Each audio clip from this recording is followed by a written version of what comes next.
We are on Zoom, of course, because due to Governor Kate Brown's executive order, stay home, save lives, to combat the spread of COVID-19, we are online and in virtual format. Information about other online or other options for access to information can be accessed from the City of Eugene website. So I've just got a few brief comments tonight. I've got 3 things that I'd like to tell you, and then I'm going to hand it over to Mo. The first thing is that I want to thank you for your participation. I want to thank the committee members. I want to thank the elected officials who are here tonight. I want to thank city execs who are listening in, and I want to thank the public who is also tuning in to this important process. A special thanks to Mo Young, who is facilitating this process. Let's always remember to thank Mo. The second thing that I want to say tonight is that we are aware, we've heard your feedback. We want to acknowledge the frustration about some of this process. Some of you have expressed frustrations about the speed or lack of progress on this committee. We acknowledge that. We have heard you. We have tried to to react accordingly and be responsive to your concerns. So one of your concerns that we heard from a number of committee members was this idea of creating subcommittees in an effort to move the process forward in a more efficient manner. So what you're going to see later tonight is an opportunity to consider that, and you can decide whether to form subcommittees or not. This is hard, folks. This process is difficult. It is even more difficult on Zoom, and I think everyone can agree with that. We're making the best of it. We will make the best of it, and we're going to make mistakes along the way. I know I've made mistakes, and I just want to thank you for your patience as we work through this important process together. Finally, the third thing that I would like to say to you is that on November 9th, Kaz and I will be making a presentation to the Eugene City Council with an update on the ad hoc committee process. So one of the things that we're going to pass along some feedback that we have received from a number of you, and that is that you're concerned that we aren't going to have enough time to get the work done. And we acknowledge that it is a very tight timeline. And that's one of the things that we're going to pass along to the city council, is that you're concerned that the timeline is very, very constrictive.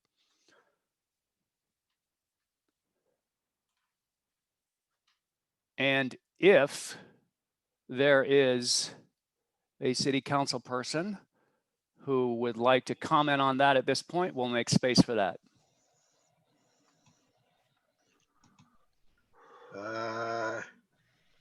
Wait a minute. Hold on just a second, because I can't see anybody right now. Yeah. Okay. Thanks. This is Greg Evans, and I would like to make a comment on that.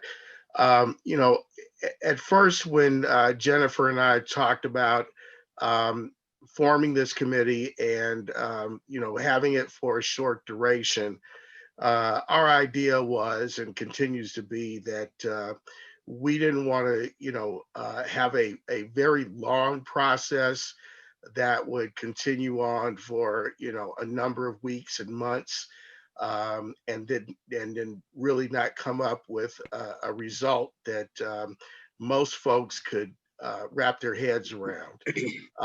What I'd like to say on this is that I think that we recognize the fact that this is going to take a little bit longer than we first anticipated. And I think that one of the things I'm going to propose to council when we meet next month in November on this issue is for us to extend the time period of this committee. I'm not sure what that extension will look like, but I think at the minimum, at least a month, at least till the end of February, and possibly working into maybe the first couple of weeks of March. Because if you're going to break up into subcommittees, and those subcommittees are going to be focused on specific areas. You're going to need time to do that research, to do that homework, and then be able to formulate recommendations that are going to make sense, that are going to be workable for not just the community, but all the other stakeholders that are involved, the police, the city council, the mayor, and other constituents that are out there. So we're not going to agree on everything. I absolutely realize that with this process. But if we can agree on most substantive issues, so we're getting around the issue of excessive force, we're looking at hiring and training, we're looking at other issues similar to that. Looking at moving our focus off of, having the police respond to social service issues and having a more social service response to those issues, I think is all appropriate. And I think that, this committee can move forward and make those decisions. I don't want to presume what the outcome is going to be of this, but, I think that we recruited and appointed you folks because of your level of expertise, your connections to the community, and your commitment to police reform. And that's what this is about, and that's why we're here. So, I'll turn it back over to Bo, and we can get this thing started. But I just wanted to make that statement up front.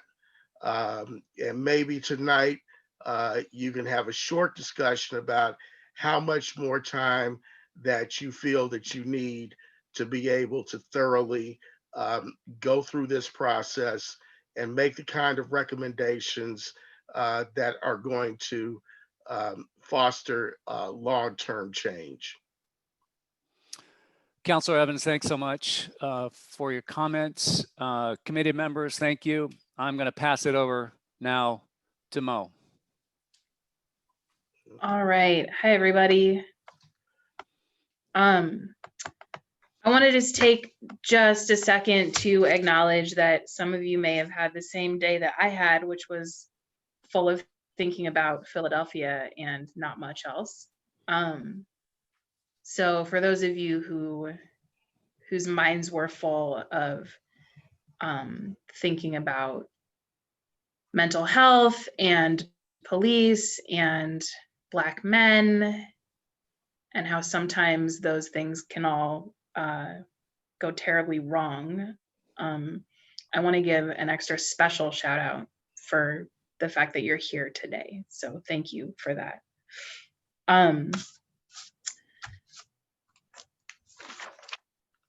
I am supposed to talk to you about committee process and decision making. So I have a couple of kind of high level points, and then if y'all have questions, I know this came out on the agenda. So if you have questions about the things that I'm going to read, just a reminder, if you go into your participant menu, for lack of a better description, you can raise your hand there. I will try to toggle back and forth between all the screens to look at you, but there are many of you and I can't see you all at once. So just from the last meeting moving forward, just a reminder that the minutes are, because these meetings are recorded, we will provide a written summary, but there won't be minutes that are as thorough as you all saw last time, and that's because there's a record that's recorded that people can refer back to. There will be a written summary of approved motions and actions, as well as requests for information and answers. That's because y'all should have your questions answered, but also because these motions are going to help with the writing of the report.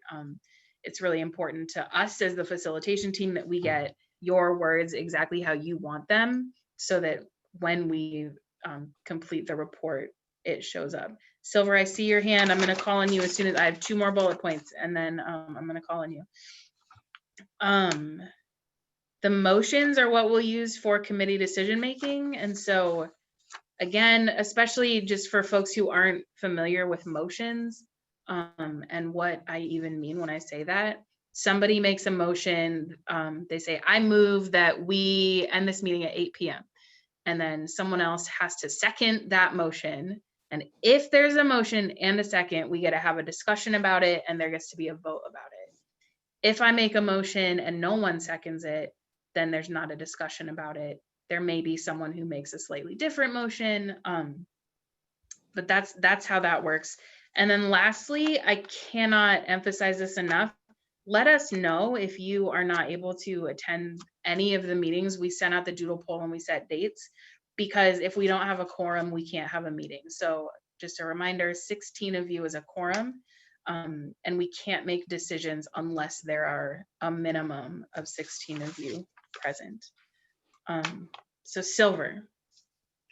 Yes, can you tell us where those videos are going to be found? Because I looked for them after we were given that notice and I couldn't find anything. That's a good question, Kevin. Yeah, sure. Thanks, Silver. The recordings of the first two meetings are found on the city website. If you search for ad hoc committee, there's a page especially for the ad hoc, and you'll see where those videos are. I'll send that through in the chat in just a moment so everybody has it. Awesome. Thank you. Any other questions? Okay. So I'm gonna pass it off to Kaz to talk about future committee meeting dates and the proposed priority topics. Mo? Yeah. I have a question. So right now we're going to pass like the focus that we're going to I'm sorry. Right now we're going to pass a motion regarding the focus that we're going to have as ad hoc. Is that right? Next, yeah, this next agenda item is going to be that conversation. Okay, just because I wanted to add something and I just wanted to be sure that I'm not letting that pass. So thank you. I'll be sure to pay attention. Okay. Thank you, Erica. So Mo, regarding the decision making, I wasn't sure when did you guys decided, or how the group decided that we should short out the 10 points of the campaign zero, because for me that's a very important work that has been done already, and that previous committees and groups have spent months and years preparing those 10 recommendations. And my idea of dividing subcommittees and going through all these will be to really going deeper and going and being able to go through all those 10 points. So I don't know when do we decided that we only needed 4 points, and why are we extending so much the time? I don't think if you guys do your work as the staff facilitators will and pointed out to the policies or the where those points are need to be worked out. You know, we don't need so much time. So all this is very confusing. You say that 30 seconds, please. That we do the decision making here, but I see that there's a lot of decision making in behind that we don't know how it's been done. Thank you. Thank you, Patricia. I'm hopeful that Kaz can address a little bit of that in what in this next agenda item, just as how we came up with the survey. I wrote myself a note to under this one to write to make sure that we have that conversation. How much more time does the group feel like it needs to do its work? And so the good news is y'all have prioritized it and we have that information. And so if you decide that there are, 1 or 2 or 3 more topics that, you know, from that prioritization survey, then you can ask for that amount of time. So I think that's a really good point. I just want to point out that Silver and Lindsay have their hands up. Silver, did you have something? Okay, Lindsay, I'm going to call on you and then I'm passing it to Kaz. Yeah, so I just wanted to second Patricia. I agree with your point. I also like the idea of keeping all 10 points. I think the way that the survey was designed may have created sort of an artifact that it may be likely that we sort of focused on, you know, 4 or 5 or sort of prioritized those generally as a group. But I agree that I don't think it's necessary to do that. If all 10 points are worth looking at, then I think we should look at all 10 points. I'll just say, like, personally, I don't think subcommittees are necessarily the way to get there. And I think asking for more time would be probably likely particularly if we want to look at all 10 points. So what I like about what you're saying, Patricia, is I don't think we need to be constrained necessarily by this idea that we need to just prioritize 5 things. If we need more time to do more work, then we can ask for more time. And I think this group is capable, and I really look forward to how we're going to figure out how to do the work. But I think you're pointing out some sort of false constraints that I don't think we need to limit ourselves to. So thank you, Patricia. Just to support that same line of thought, this is an investment that we are doing as a community.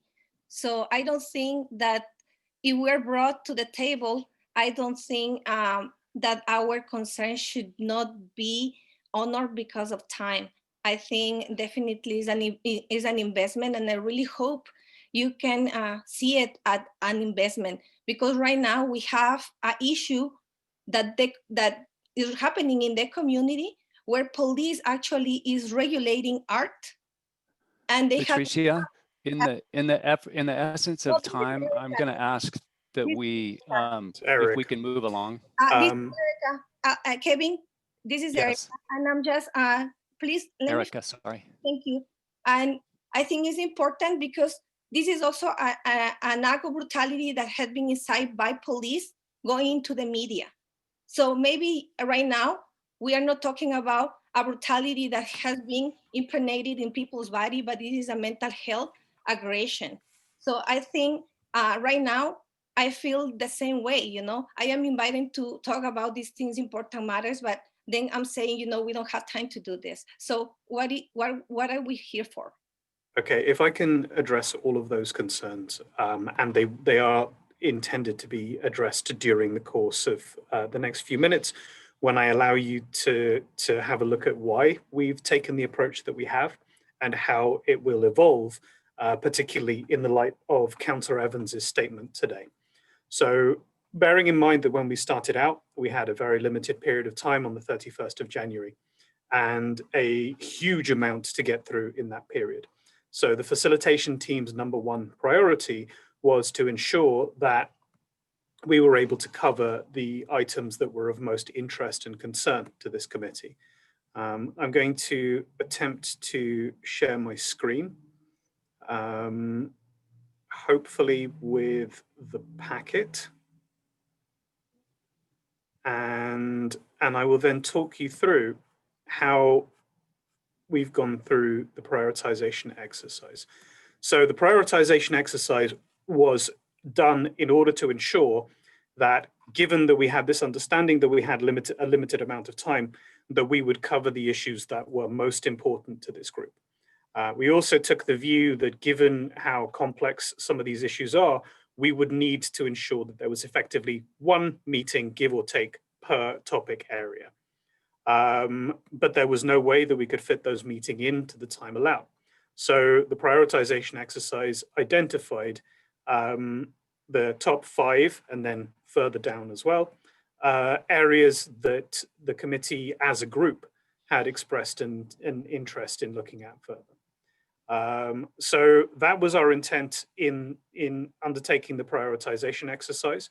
There are some areas that people have demonstrated overall a lack of interest in comparison to some of the other areas. We can see that limiting use of force is far and away the most important thing to the group as a whole. The other thing that I would say is that another reason for taking this approach is the fact that there are people on the committee who care very, very deeply about a specific issue. And it is absolutely important that those issues are discussed. But we also need to be mindful of what the thinking of the group as a whole is. If we had every person having one policy area that they cared about to the exclusion of all else, then it would be extremely difficult to have a broad view of the overall policy aims and recommendations of the committee.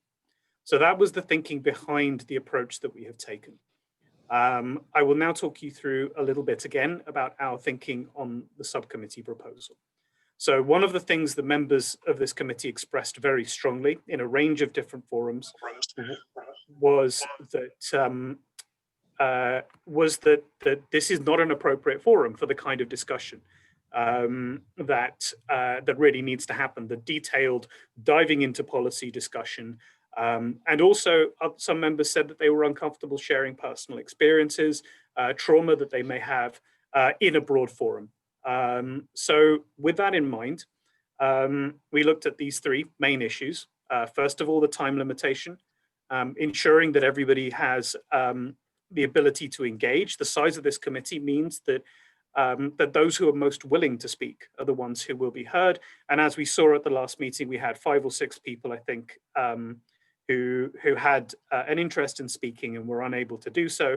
There were several people who ceded their time, and they said, well, I've spoken once already, so although I have a question, I'm not going to ask it. And that's not really where we want to be.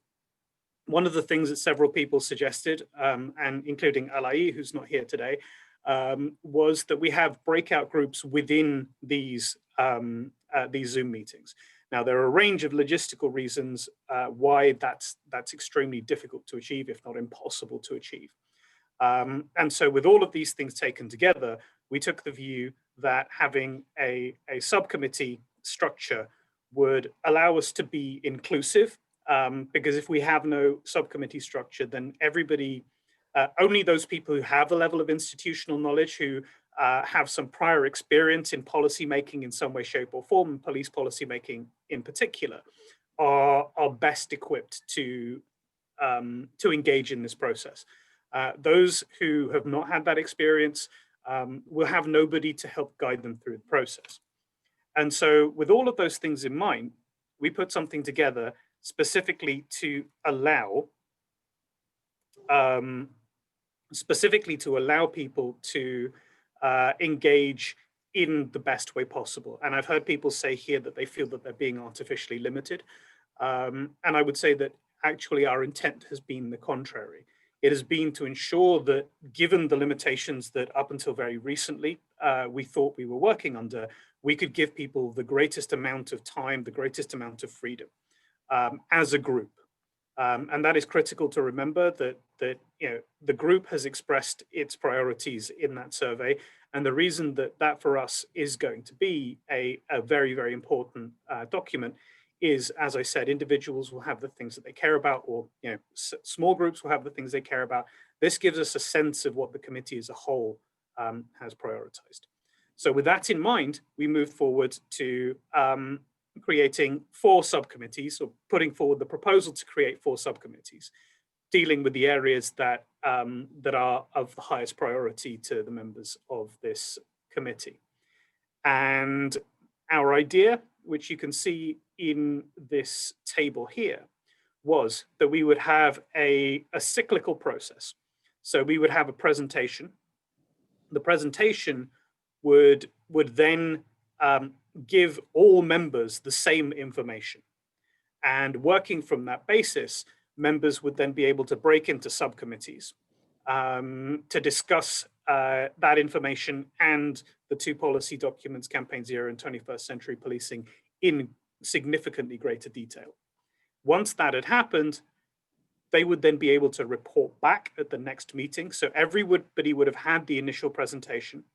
The group tasked with working on this in more detail will be able to go away, do that work, and report back to the committee. So everybody has equal information, but some have had the opportunity to dive into that information and share what they have learnt and the conclusions they've come to with the rest of the committee.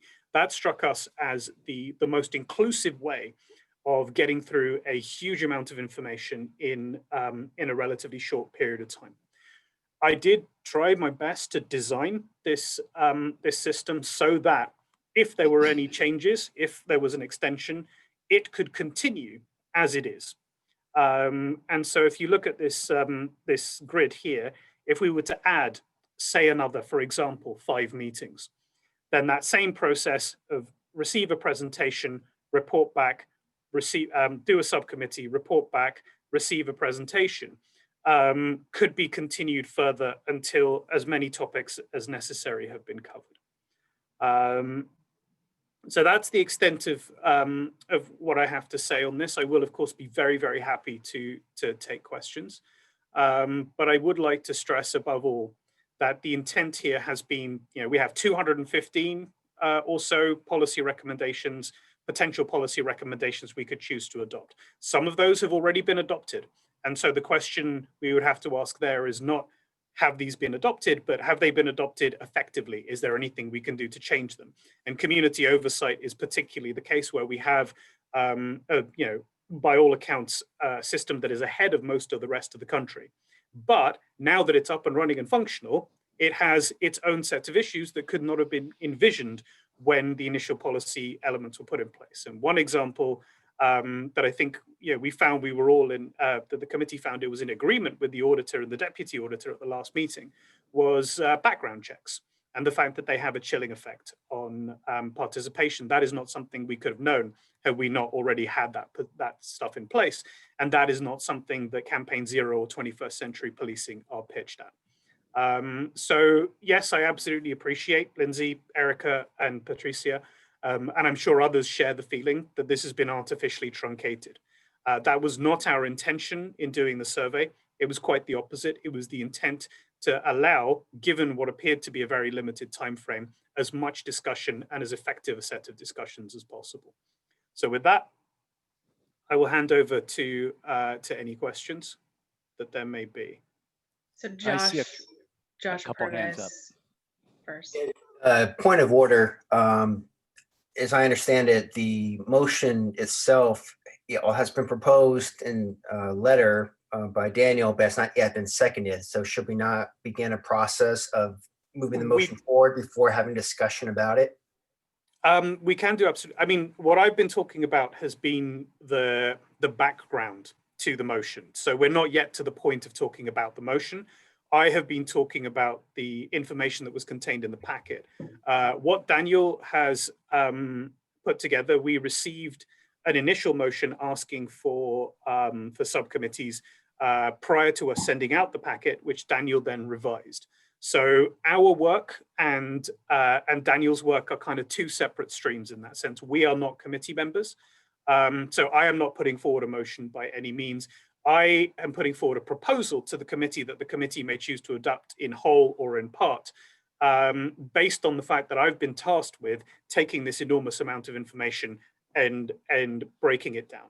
So if anyone has any further questions on the process that I've outlined, please go ahead and ask me, and then we can move on to the other agenda items, including that motion.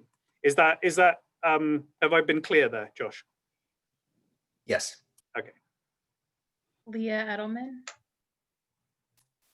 Yeah, I have a question really about process.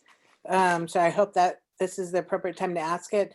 And my question is just, I see the proposal that you're putting forward, and I'm curious about how you were thinking about how those subgroups would be formed.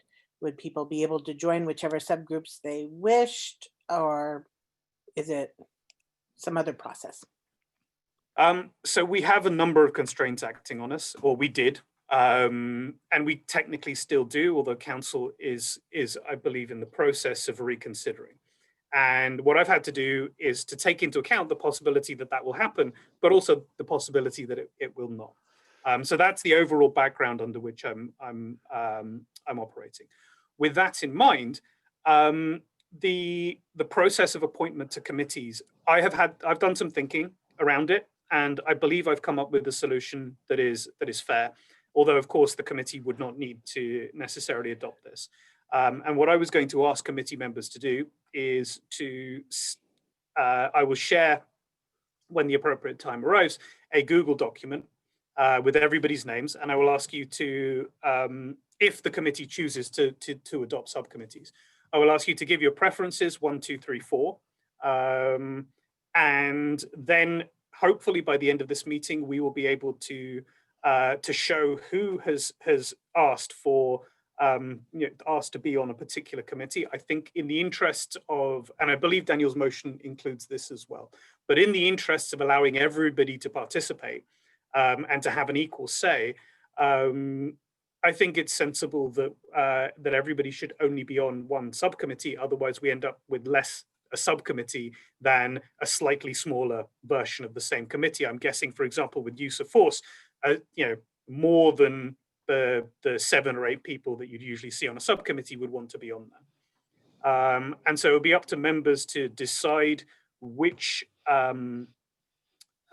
subcommittee was their priority, to put that as their number 1, and then if for whatever reason that one's oversubscribed, number 2, number 3, number 4. And that will give us the information that we need to be able to sort through your recommendations, and then to begin that process of giving you a sense of who wants to be appointed. If it is the case that a particular if everybody wants to be on community oversight, I think we would need some kind of impartial method to ensure that people are able to be on there. In previous environments where I've done this before, it has been as simple as drawing names out of a hat. But with that said, I would, the only other thing that I would say is that we do need to make, if we want to have a subcommittee meeting before the next full meeting, we would need to make appointments to at least one subcommittee in full this evening. The others can wait. They can be done through a preferential ranking system like the survey that we sent out, but we'd want to hit at least one over the course of this meeting. And sorry to go on so long, but that needed a bit of unpacking.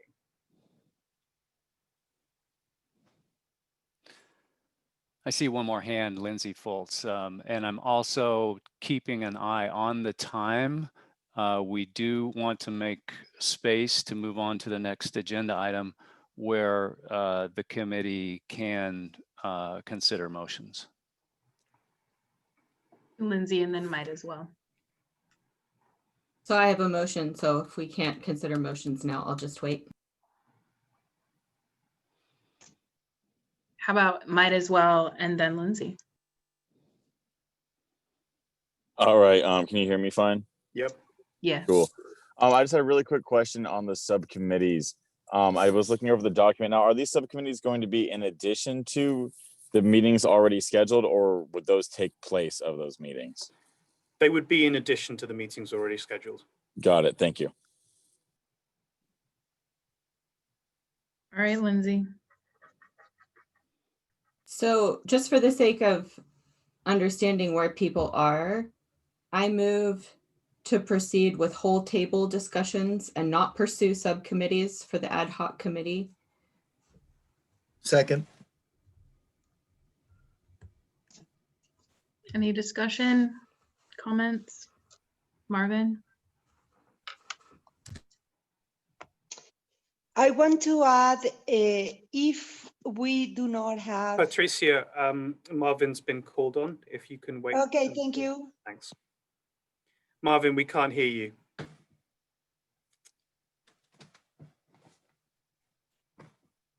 You appear to be unmuted, but we can't hear you.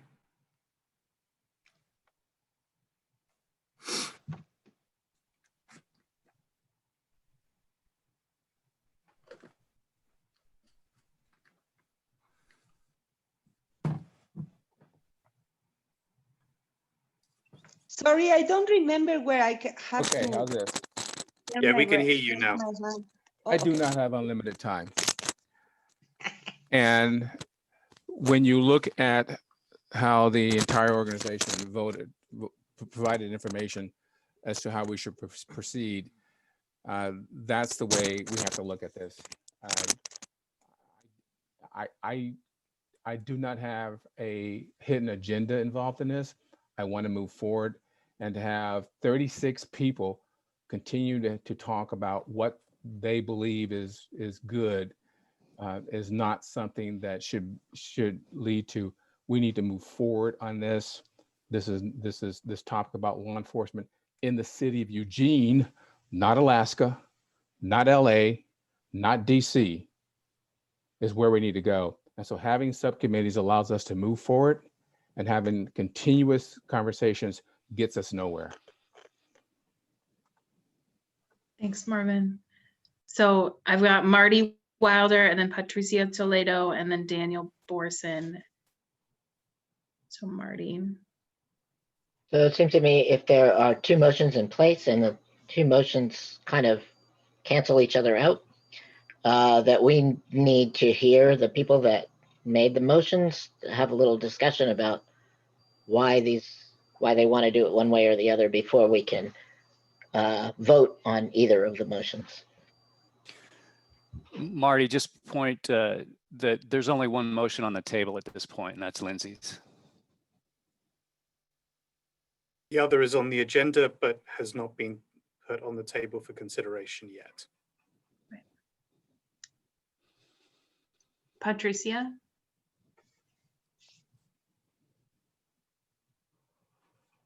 So my question, it is really hard to vote, because for me the most important part is not to delete any subjects or any points out of the. I don't even like the prioritization thing. I really think that we should cover everything. And by this point, that it's been already more than a month, that we should have like a chart with these 10 points, including all the policies. So people who have a lot of experience and time can go through them, and through, like 30 people in this committee should be enough to go through everything, even if it's a huge amount of time for Cass or for Daniel or for Mo that have other duties. We are 30 people, not only 3. And I think even if you guys have talked to other people and have, is not being decided in this room. So I do not agree that you just pass us to this motion without finishing about why do we have to just concentrate in 4 points out of 10. I appreciate that. I want to just say that I don't work for the city and I'm not being paid for this. So not because I didn't ask, but because, not because anyways, it's not because I asked and the city said no. It's because I'm doing this as a volunteer, just like all of you. Daniel? Thank you. My comment is in opposition to this motion. My concern is that if we only have meetings with all of us, that those who are much more familiar with these issues will tend to prevail, and that we will lose the voices of those whose voices are already marginalized, and that they'll be marginalized further. Whereas in a subcommittee where their voice is only one of 6 or 7, as opposed to one of 30, that their voices will be able to be heard much more loudly, and their ideas will be more likely to end up in the final policies that the whole committee eventually votes on. Thank you. I've got 5 more people, and then I'm gonna move us to the next bit of this agenda item. Mo, if there's no more discussion, then you'll need to call for a vote on Lindsay's motion. All right. Josua Purvis.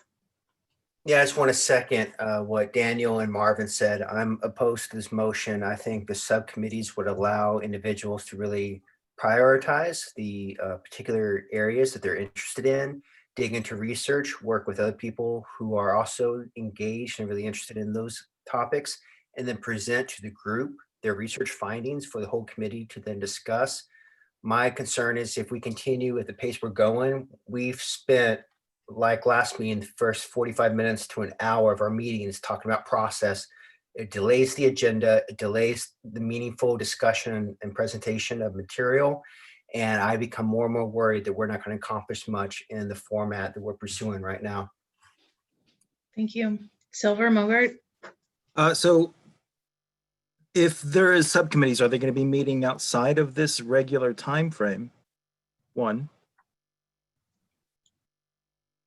Yeah, they would be meeting in between, and they would be in the same format. And so two, my concern is that we're going to have certain people that are going to be experts, as Joshua said, who are going to be running these subcommittees, and we're going to lose the voice of people that I would like to hear from: Ems, Erica, Guadalupe, Patricia, Betsy, Sandra.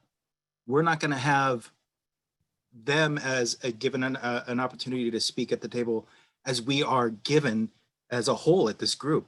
This is like the Justice League and Marvel come together, and we're going to try to take that apart. That's it. Midas Well. Yeah, just speaking out in opposition of the subcommittees, mostly seconding what Marvin was saying about time. I don't have unlimited time to devote to this. And I would love to be able to devote my time more to something that I'm passionate about, like the training of police, rather than extending this out for another 5-10 meetings. I'd rather have something in between where I could focus on what I'm passionate about. I do agree that I think we would lose a lot of people if we just stretch this out indefinitely to try to cover everything. I also think it's really important that we focus on making the most people happy rather than making everyone completely happy, just doing the most that we can for the most people in this group rather than focusing on making sure everyone gets what they want, because that's not attainable. Thank you. Thank you. Justin Meyers. Yeah, so a couple things that people said. As far as having a large group discussion, I think one of the things we're going to run into without having subcommittee, we have 36 people here. Every single one of these people, including myself, have our own ideas, our own agendas. And one thing I think we run into without having focused groups and discussions outside of this time is that all of those agendas are brought up, and we've sat, this is our third meeting. We've sat in two where we've talked about issues that we have no jurisdiction over it, that are still very well valuable and important, but they're not local issues. If subcommittees will attack specifically what we're dealing with in the local context, I am all for them, but it has to be addressing the issues within a local context. And I think we really lose that when we do these large scale conversations, because you have 36 ideas that will continue to be presented without a focus. Thank you. Joel Ebola. Thanks, Mo. Thank you everyone else for being here as well and for participating in this conversation. I think I just want to remind folks, why we're all here. We're here because we had uprisings all over the summer for racial justice, specifically to stop the brutalization of Black bodies. And it's been a conversation that we've been wrestling with since the inception of this country. And the reason why this ad hoc was created was because we've been having conversations in a roundabout way for many years. I served on the police commission, I've served on the Human Rights Commission for many years. I've been working on the issue of police reform since I was in my late 30 here in a few months. Time for some folks, but it feels like a long time. And so I just wanted to press on the urgency of the issue and the task that we have at hand, just to do something and to do it swiftly.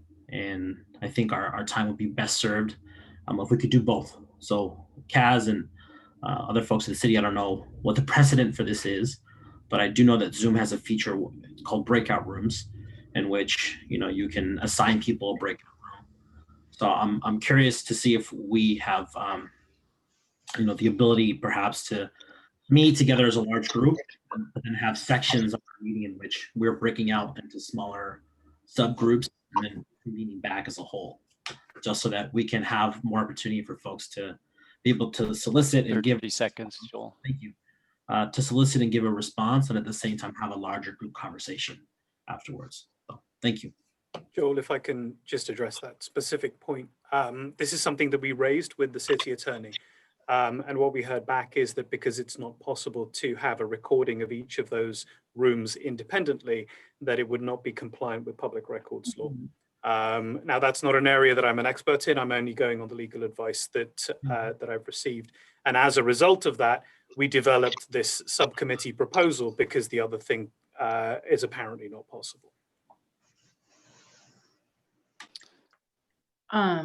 Brian Michael.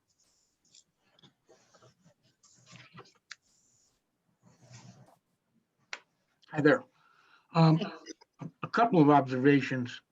One, my disagreement with Lindsay's proposal has nothing to do with her. It's probably more closely aligned from what I've heard her speak and what her say is my objective in this. But I do disagree for these reasons. One, I'm going to get shut off in about 15 seconds, just like all of you have. And so when we're in this meeting, we get 30 seconds. The city folk get to talk as much as they want. So the gestalt sum of that is we're listening to them, they're not listening to us. And if you get into a subcommittee, I think we have much better chance of figuring things out, talking about what we know, talking about how we feel, and maybe come to a conclusion on different issues that we have broken out into these subcommittees for. And people talked about, they don't have a low lot of time. Well, I have two comments on that. One is you don't have to join a subcommittee. And two, it's not so much critical, it just comes from my experience. If we're going to do anything of substance, it's going to take time. We're not going to do it quickly. I know it's 30 seconds. Yeah, I got it. See? Now I'll listen to you guys. Okay, David Saez. Yeah, I wanted to ask, I guess, Kaz, if we're meeting outside of this, how are we meeting the public open meetings situation? Why can't we do what we would do there in a breakout room virtually? Again, the technical limitations of Zoom mean that whilst you can record an entire meeting, you cannot record every single breakout room at the same time. And again, I'm not a legal expert by any means, but I've been informed by the city attorney that it is not going to be possible to use breakout rooms and not have and meet the requirements of public meeting law. That said, if we have a separate meeting, even if that meeting is 5 people, 6 people, we would be meeting that requirement if we were posting an agenda beforehand and if we were recording that meeting and posting that meeting up. These are the legal limitations that I'm working within. And as I said, I'm not an expert. Just to point out that when you are working with breakout rooms, if you assign a co-host to that specific breakout room, the co-host will be able to record that group meeting. So you will be like, every committee should have a room, and in every room is going to be a co-host. So a person within the group has to be signed as a co-host, and that person will be recording that meeting. So there is a possibility that there is that opportunity too. And that will actually resolve the issue because, like I also believe that, all these heads have better, we are like 30 brains, 30 hearts, and we are going to gang out in one issue. We go to divide in different rooms and then we back together. So I think it will work. And I just feel like we need to find, maybe like the people that are like facilitating, maybe you need a little help of someone that can help you how to organize this, like within the breakout rooms, because there is a possibility. I am a teacher and I do that. Yep. I've also been informed that there is a secondary element, which is that according to public records law, people need to be able to simultaneously watch everything that's going on. And that would not be possible. You cannot be in several breakout rooms at the same time. Let me break in here and ask Naya if she could bring City Attorney Brotherton in Here. as a panelist, and she can address these issues. The attorney is here. Yep, I'm here. I'll hit them real quick. I've been trying to say as an attendee, so I'm not on your panelist, but it'll be quicker and I'll clarify. It's not about the recording. That is a requirement of public meetings law, but it's the simultaneously being able to view it when you are in a virtual world. The public meetings law requires that people be able to contemporaneously hear and see the meeting if they can't be in person and attending it. And with the breakout rooms, that's not possible. They're not able to be simultaneously watched and listened to by the public. So that the recording meets some of the other requirements, but that's not actually the showstopper when it comes to the breakout rooms. When you do the subcommittee, we're going to run those just like this meeting. They're going to be posted. They're going to be viewable to the public simultaneously. So we will ensure that any of your subcommittees are run and meet the public meetings law. We're just not able to do that with the breakout rooms. Thank you. I've got Marvin Revol. He's been patiently raising his hand. I call for the question. I second. Okay. So it sounds like what that means, friends, is that we get to vote on the motion at hand, which is to do the work not in breakout rooms, but in this, or sorry, not in subcommittees, but in this format. I'm gonna ask, we're gonna try this new fancy way of voting. So everyone who is in favor, if you go into your participant list, or can you raise your hand? I'm gonna read your names and hopefully not. Could you clearly state the issue we're voting on again so that I'm sure I'm raising my hand correctly? Lindsay, could you state your motion for the group? Let me go back to my notes here. I move to move ahead with whole table discussions and not pursue subcommittees for the ad hoc committee work. Thank you. So folks who were in favor, I see Silver and I see Lindsay with their hands raised. Can you hear me? Yeah. I can't find where my voting thing is, but I vote with Lindsay and Silver. Okay, thank you, Sandra. I'm supporting too. Thank you, Patricia. My hand is up too. Thank you, Erica. Abdul Rahman, I see you. Yeah, I'm in favor. Okay, so Patricia, Erica, Leticia, Betsy, and Quentin. So what is that? 1, 2, 3, 4, 5, 6, 7, 8, 9. I see some more in the chat. And Sandra. Oh, thank you. Okay. Sandra and Dee.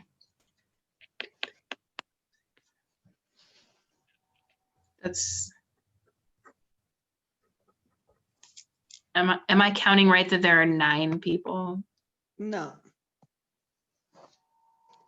who voted yes? I'm asking my colleague.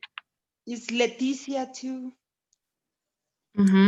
So Quentin, Betsy, Leticia, Erica, Patricia, Lindsay, Silver, Sandra, Dee. Oh, Abdul Rahman, there's 10. Sorry. Who just talked? Sorry. Catherine. Okay. That's 11. Okay. So everyone put your hands down.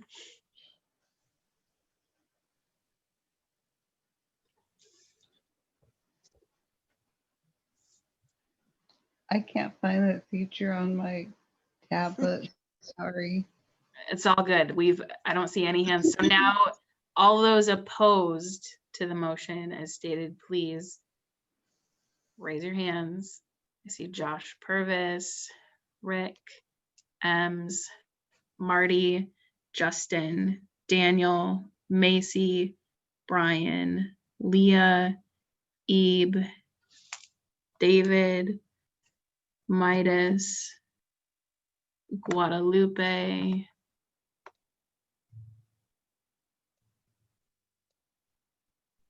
okay. Chris, I see your suggestion. I don't have a roll to call, so that would be helpful. You're not wrong. Rick, I see your hand up. You're muted, friend. I can't. Oh, Joel. Girl. Sorry.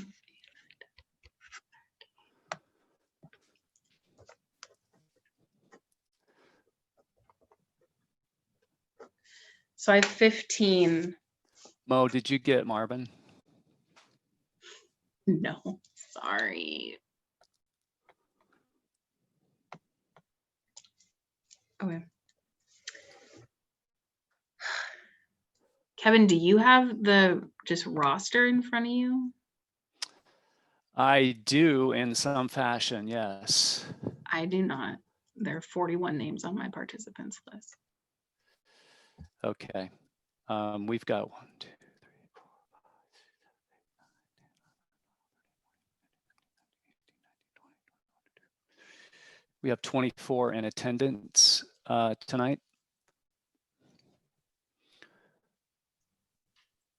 Well, that And is very did you strange. did you count the no votes, Mo? What I was your tally? did. There are 16, so that math doesn't work. So we're gonna need to go through the roster. Well, no, that doesn't work. This is kind of clunky on Zoom, folks. Sorry. Do we account for, I'm sorry to interrupt, do we account for abstentions? We didn't, Joel, no. We haven't yet. I'm just trying to figure out if everyone has voted. Yeah, I'm wondering if we should ask if anyone abstains and then go from there. We're gonna have to do it again. So I think what I'm gonna ask for is a yes, a no, or abstain. And I'm just gonna read. So no one touch the hand that's raised. I'm gonna read in the order that I can see on my participant screen, and hopefully that works. Josua Purvis. Yes. So what you need from me? Yes. Hand raised. Vote for the motion. No, this is all Josh, I think against you're all- against the motion, so you're Yeah. voting no. Yes. Okay. Rick Rosetta.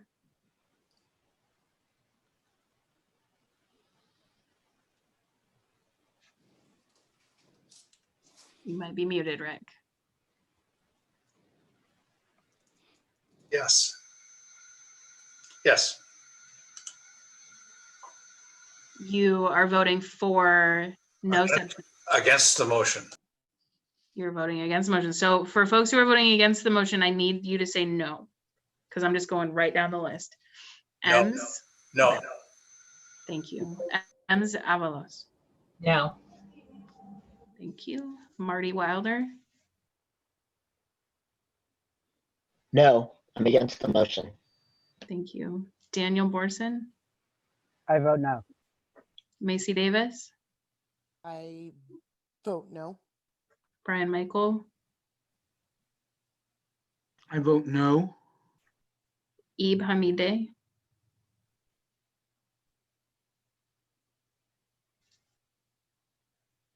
I don't hear you.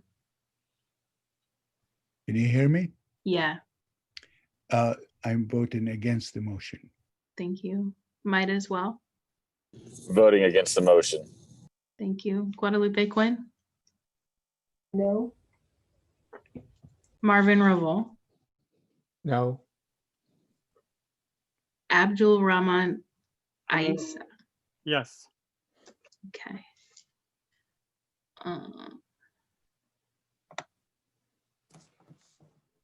Marvin, did I say your name already? Yes, you did. I voted no. Okay, thank you. Betsy Davis, Yes. Patricia Toledo, Yeah, to say yes meaning no to subcommittees, right? yeah, it's confusing, but yeah, you're Yes, exactly right. I think that's why it's taking it so long. We Yeah. should do the motions in a positive, so positive and positive. So yes, I do say yes to no subcommittees. Perfect. Silver Mogart, Now I'm confused. so the motion on the table Yes, is I to want the not motion have to go forward. subcommittees. I want the motion to go forward. Yes, I do. Perfect. I spoke. Oh, friends, don't touch the hands raised. All the names are moving now. Joel Eboa, No. thank you. Oh my God. This was working so well until everyone's names started moving. David Saez, No. D Dent,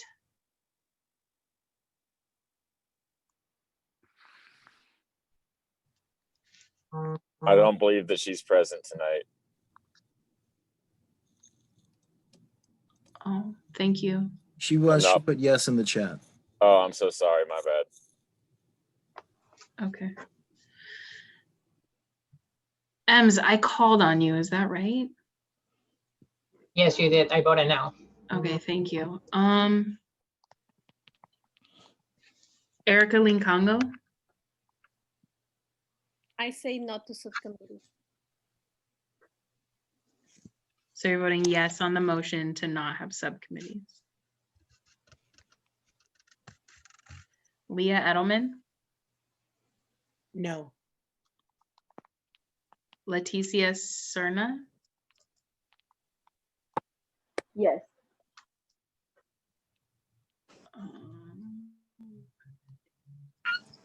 let's see, Lindsay Foltz, Yes. Patricia Toledo, Not to subcommittees, yes to the motion. okay. But you already counted Patricia's vote. Okay, I apologize. The panelist list is like dancing around and I don't understand what's happening. Rick Hamilton, did I already get your vote?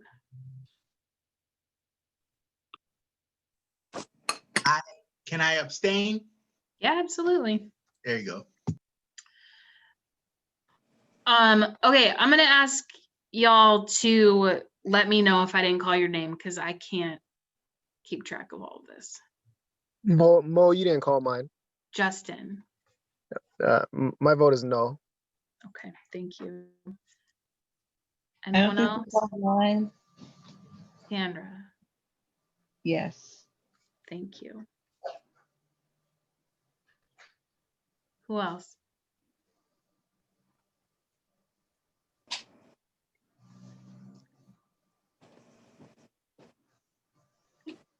That's 24. Okay, so we have 8 yeses, 15 noes, and 1 abstention.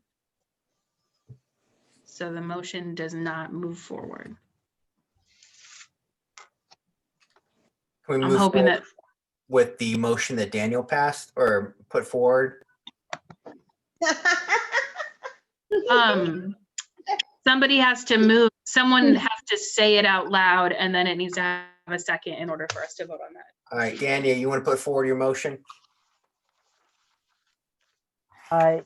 Yes. Would you like me to read the whole thing or? Yeah, please, for the public record. Okay.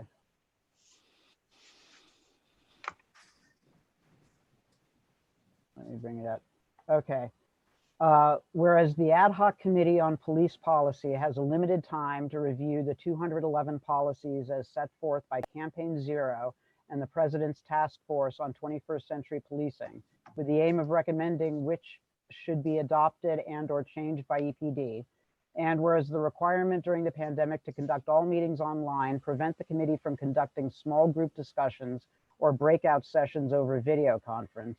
And whereas the Human Rights Commission and other city boards and commissions routinely use subcommittees and work groups to dive deeper into matters related to their charges than is possible in a full committee meeting.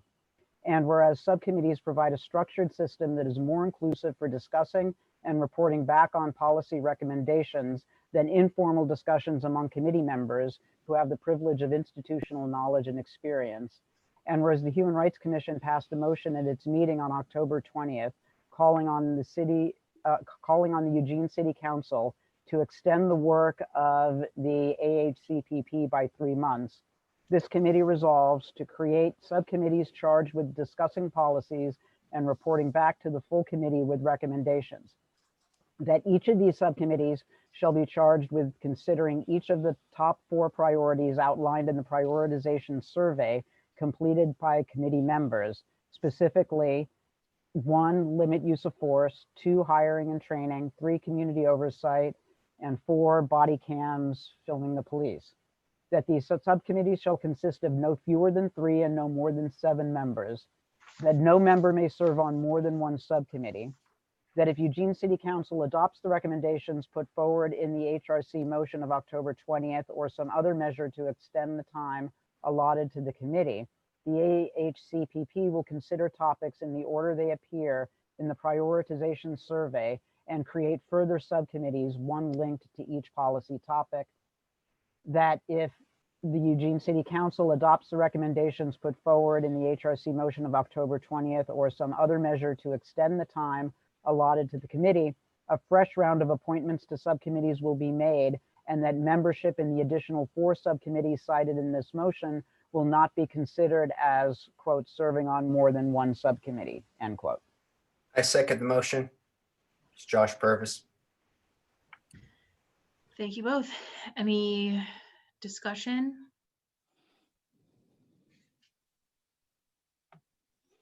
Looking at my 2 screens.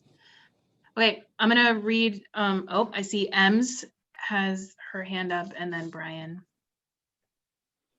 All right, I just wanted to add that, for example, we just spent 1 hour doing this, going into the different subgroups or subcommittees. We will be able to actually move through this faster and not only spending time talking about 1 subject for a whole hour or 2 hours. Giving us more time and going in depth in the things that have to be done, especially here in the city of Eugene. And it's just something that I believe if like my voice wouldn't be silenced because I will actually actively participate in the thing that I will work, in the subcommittee that I will work, and then we'll give you the findings. We'll bring back the findings, and you still have to vote, so everybody's voices is heard, and nobody is gonna get silenced. And again, if everything has to pass by the whole committee, so the committee will have to vote on it. So we'll all have to be in agreement at least 50%. Thank you. Thank you. I have Brian, Michael, and then Leah Edelman. Hi again. I do think subcommittees are a way to go to get more information to more people in a timely way.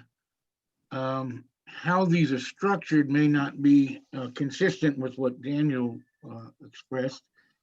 I'm definitely in favor of subcommittees. I personally would want to sit on 2 of them. Not that my personal preferences are important, but I don't know why we can't. If we vote for this, does that mean we can't sit on 2 committees? And, I think the process of the subcommittees, the way that it was just expressed by Ems would be just perfect. That's all. Thanks. So Brian, I would say you at this point, if you felt like it could offer an amendment, so that folks could serve on more than one. The reason I believe that that was recommended though is because there are so many people and the subcommittees are going to be limited to a smaller amount of people just so the work happens. And so if someone takes a spot on more than one, it may take away someone else's opportunity. Well, let's talk about that. Who is limiting the subcommittee? How does that happen? Is that part of a motion that we do? Or is it something you, the government folks, have already done? It's in the motion. It's in the motion. It's part of the motion. So we're what's not. the number? What's the number of committee members? I believe in Daniel's motion, it's 7. I see. I see. I don't really know how to amend that. I think the committee, how we break up the subcommittees is very important. But it's not as or even equally important as having subcommittees in the first place. Maybe we could figure out if there are not that many people who, super saturate the subcommittee, we could have more than 7. But I'm not going to get in the way of his motion to have subcommittees. Maybe we can leave that open for discussion. You could. Go ahead, guys. So you could propose an amendment, and then the amendment could be discussed. Well, or you could propose it as a friendly amendment, and if the motion maker agrees, then you don't have to vote on it. Okay, well, I would vote that we allow more than one person on a committee, anybody to be on more than one committee. And that we see if that becomes a problem and then just figure it out from there. I don't know how many people want to be on these subcommittees. So maybe we could raise the number to 9. Daniel, how do you feel about that? My thinking on having 3 to 7 on a subcommittee so that the subcommittees don't get too big and everyone on a subcommittee has the ability to have their voice heard. The idea of not serving on multiple subcommittees was so that we don't get a small handful of people attempting to take over and control multiple subcommittees. Limit voices. To limit voices. What I might... No, you're limiting voices from other people that have other opinions on this committee. That's what you're doing effectively. If you're not allowing for anybody to have a part in it, then you're taking away from their choice to have a voice in this discussion. The idea is to allow us to dive deeper into that. The subcommittees will bring their recommendations back to the committee. Everyone on the committee will have an opportunity to speak and to voice their concerns about anything that the subcommittee brings to the committee. Those who are on the subcommittee will probably be less likely to then need to speak at the full committee, thereby elevating the voices of those on the committee who were not on that particular subcommittee. Daniel, 30 seconds, please. I might offer an amendment to the amendment to that if a subcommittee does not reach its threshold of 7, that someone who also serves on another subcommittee could join a second subcommittee. I would like to ask folks to, if you want to speak, raise your virtual hand so that Mo can recognize you, and we'll keep the conversation more on track. Okay.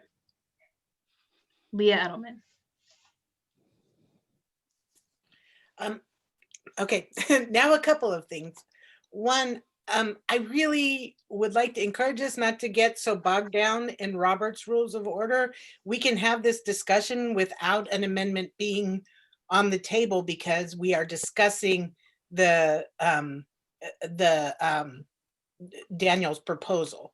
And part of that proposal is how many people are on the committee and how that's divided up. So we really don't need additional amendments at this time unless we decide to change it. I guess I would like to have a further discussion about why, about the idea of allowing people to serve on multiple committees, and also some concern about limiting the number of people. I think frankly, I think if the committee gets too big, the committee could address it itself. And then the second thing is that as I understand it, the way that these subcommittees will work is that they will be public meetings. So that means even if you're not on that subcommittee, and I just want to make sure I'm understanding this right, but if you're not on that subcommittee, you can certainly go to that meeting and you can listen to the discussion, but not participate. I just want to make sure that's right. Yeah, that's right. Jolie Boa.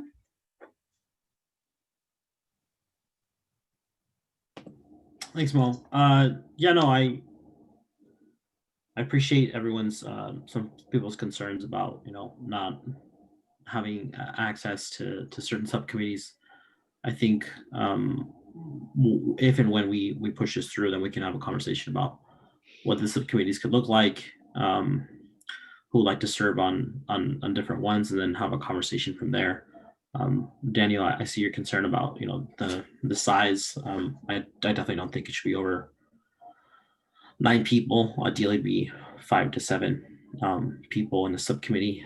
At the same time, I also would like to add a friendly amendment to your proposal, Daniel, about proxies. So I think if we have 7 people that are appointed, but then one person can attend one day, and we have another person who's also interested in attending, that's been participating, and they can serve as a proxy from this committee. I'd also like to just remind folks that we're at 7:18. I think we have some other things we have to go through, so I'm gonna call for a vote. I will accept that amendment, Joel. Well, I'm not great with Robert's Rules of Orders, so does this now mean we're voting? I second.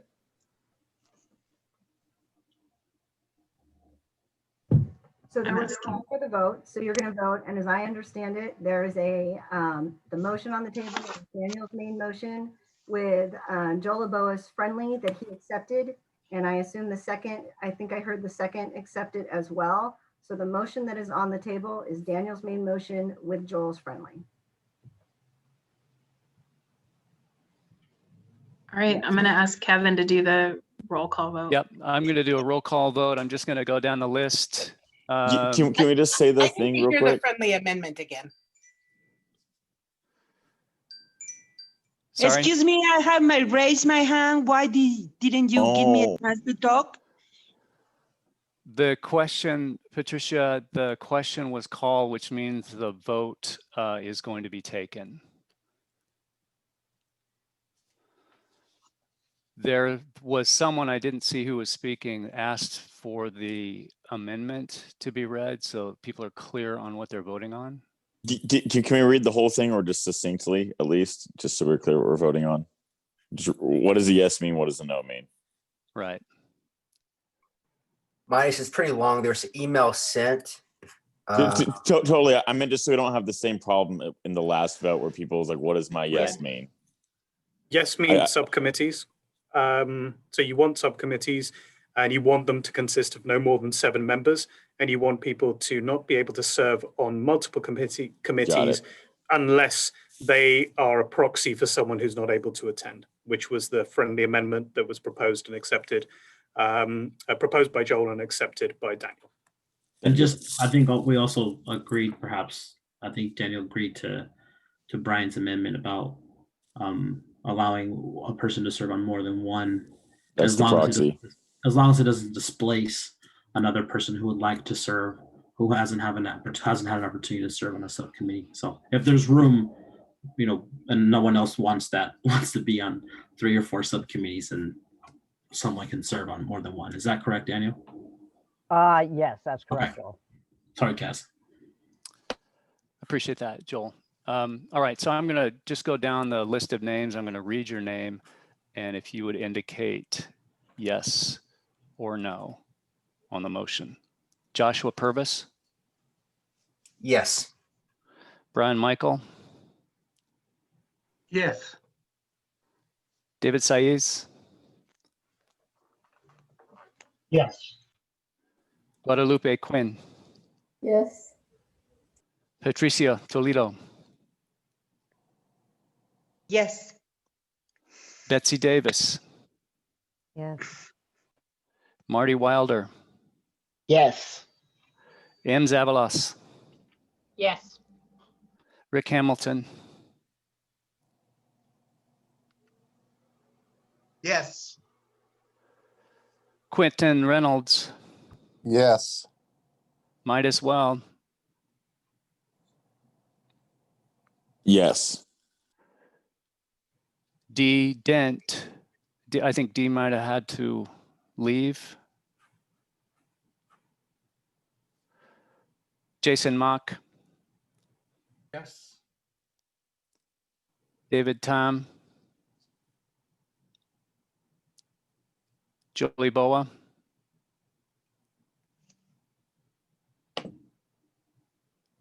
Yes. thank you. Daniel Borson, Yes. Erica Lacongo, Yes. Sandra Shotridge,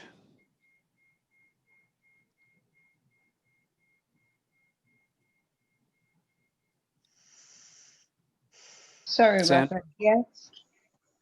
thank you. Silver Mogart, No. no. Macy Davis, Yes. Lindsay Foltz, No. Rick Rosetta, Yes. Ib Hamidi, Can you hear me? Yep. yes. Okay. Your What's- vote, I voted we yes. missed, you said yes, okay, thank you. Tana Nelson,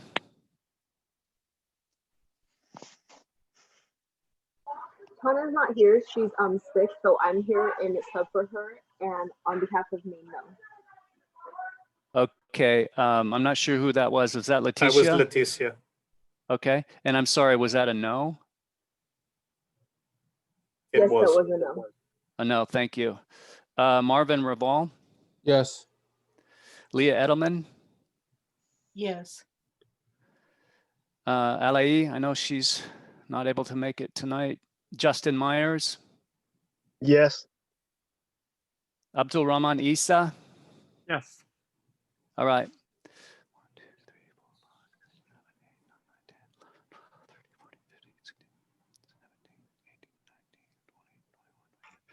23 yes.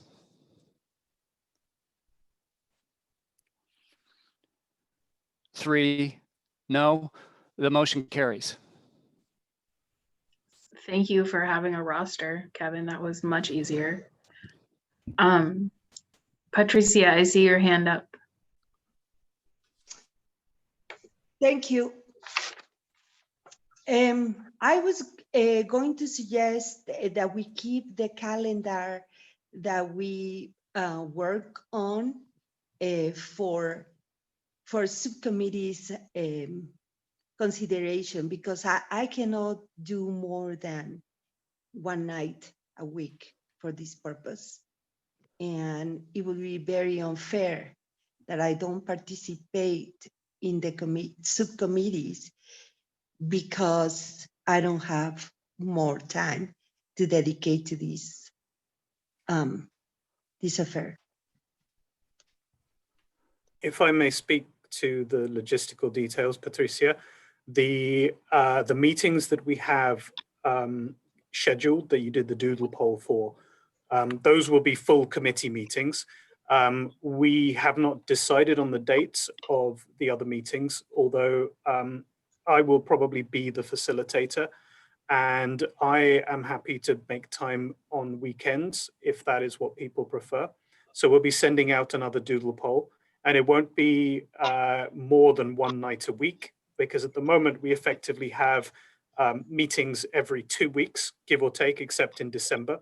So in the intervening week, in the week in between, we will have a subcommittee meeting. And as I said, if it suits the members of that committee better, we can meet in the evenings or during the daytime.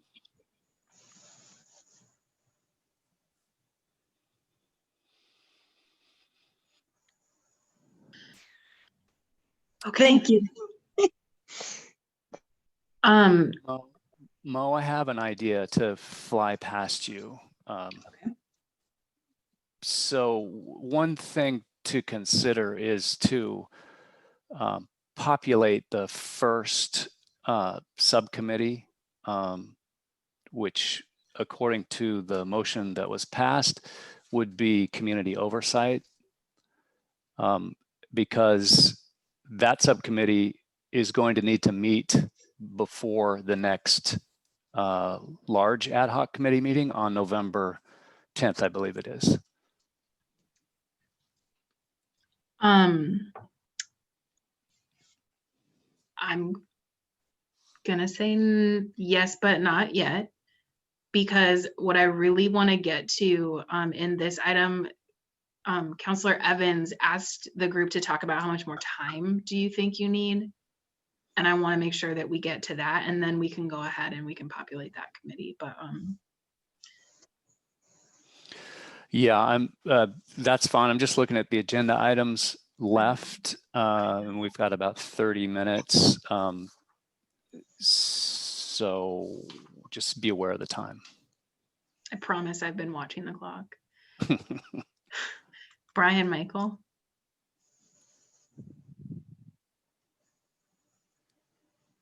There we go. One of the motions that's supposed to be coming up later on in this meeting is to have people who have been through the process, actual citizen complainants. You have a cool house, right? Citizen complainants to tell the committee what it was like to go through this. I just think it might be helpful for the Committee on Civilian Oversight to hear those voices before they meet as a subcommittee. Okay, I'm gonna ask folks to, I'm asking how much more time does the group think they need before we get to the oversight conversation. Marty Wilder. Unmute. Can I make a motion that we propose to the city council that we extend for 3 months? So what is that, through the end of April? Correct. Could you also, could the committee also consider, as well as timing, the number of meetings? Because, you know, if we extend for 3 months, but we come back with a doodle poll which has people only able to attend 2 meetings during that time, then that will not give us the desired outcome. So that's a secondary consideration worth bearing in mind when making this decision.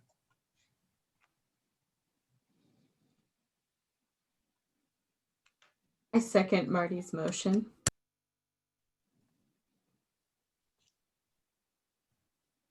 Are we amending it to include a number of meetings? No, I just like Marty's motion as we put it on the table. Okay, perfect.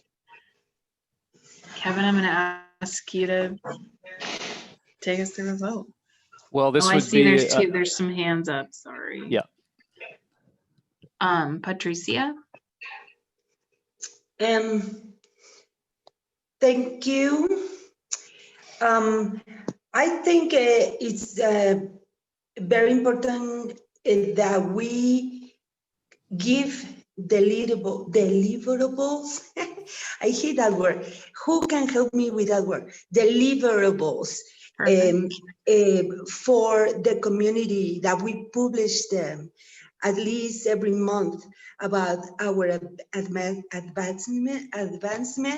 of what we're doing. This is very important for the credibility of our work, for the, not everybody could go and listen to the meetings. And not everybody is going to do that, but everybody is putting an eye on us.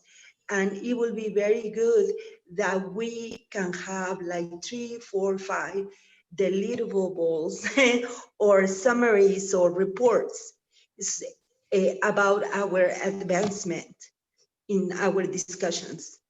Thank you. Thank you. Daniel? And I want a motion on that too.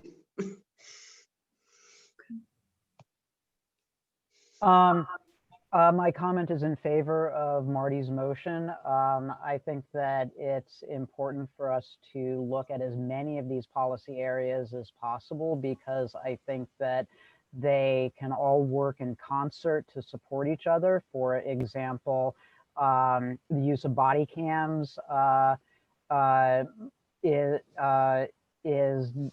would be a lot more effective if there were correlating policies around investigations and community oversight and other areas. I liken it to remodeling a home where by prioritizing which beams are most important to hold the house up. Well, really, they're all important because they all help support each other. And with 3 more months, I think we would have far more time to be able to develop a much more cohesive set of policies that could really make a difference in policing in our community. Thank you. Brian, your hand is up. Did you have a comment? Actually, I didn't, and I didn't even know my hand was up. But now that I'm here, I want to back to Daniel's analogy. I think we all know that if we're remodeling our house, in the long term, it's much, much, much more advantageous to take the time needed to do it right, rather than to just do it quick and shoddy and hope it'll work out because we don't have the time to get it done right. Thank you. Josua Purvis? Yeah, so I'm going to say I'm opposed to this motion just because thinking 3 more meetings or having more meetings at the pace we're going is just going to be really frustrating. So I like to see the motion either defeated or withdrawn and then put back forward at a different time with a real structure or insight as to how those additional meetings will be used instead of just adding more time to fill. Thank you. Thank you. I see no other comments, so I'm going to ask Kevin to take us through the roster for vote. Sure, I'll go through the roll, but let's state the motion one more time, please. As far as I didn't write it down, but as far as I have in my brain, it is to extend this group's meetings by 3 months. So to the end of April. All right, so I'm going to do the roll call thing. So please give me your yes or no vote. Josua Purvis? No. Brian Michael? Yes. David Saez? Yes. Guadalupe Quinn? Yes. Patricia Toledo? Yes and no. I pass, I think. Oh, please. Betsy Davis? Yes. Marty Wilder? Yes. Ems Avalos? Yes. Rick Hamilton?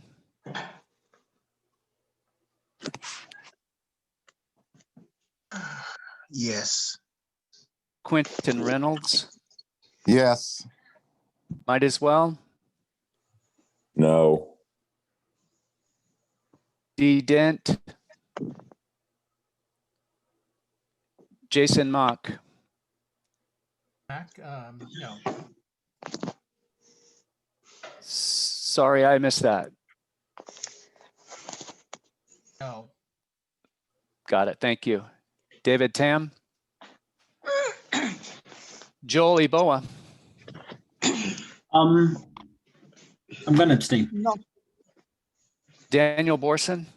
Yes. Erica Lacongo?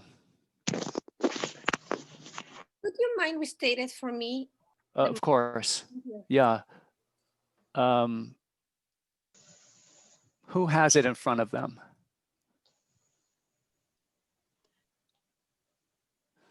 Okay, Erica, the motion. Is to extend the meeting 3 months to the end of April. Thank you, Marty. Erica, do you support that or not? Yes, I support the extension. It seems Thank you. it's very important for us to take. Sandra Shotridge? Yes.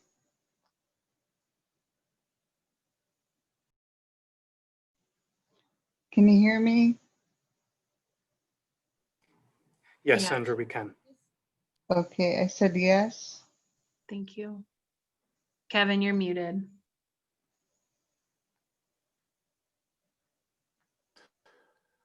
So I just put my elbow on the mute button. That's a rookie move. Jeez. Sorry. I've got your yes vote, Sandra. Silver Mogart. Abstain. Macy Davis. Yes. Lindsay Foltz. Yes. Rick Rosetta. Yes. Ib Hamidi.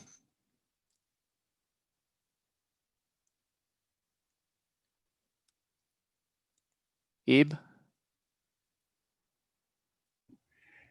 Yes, please. Thank you. Leticia Serna. Yes. Marvin Raval.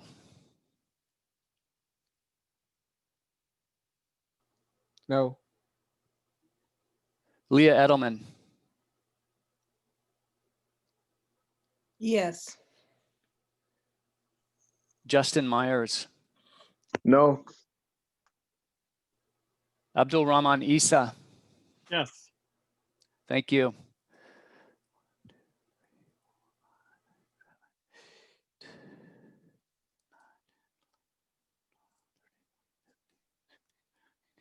We have 18 yes.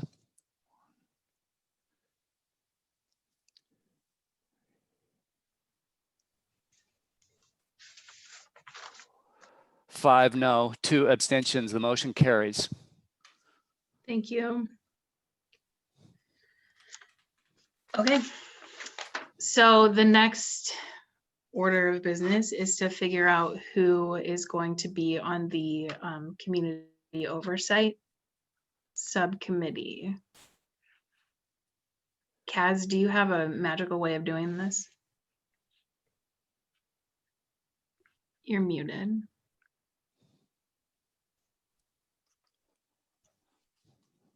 Okay, so I have put together a spreadsheet, which, if I can actually get it to appear.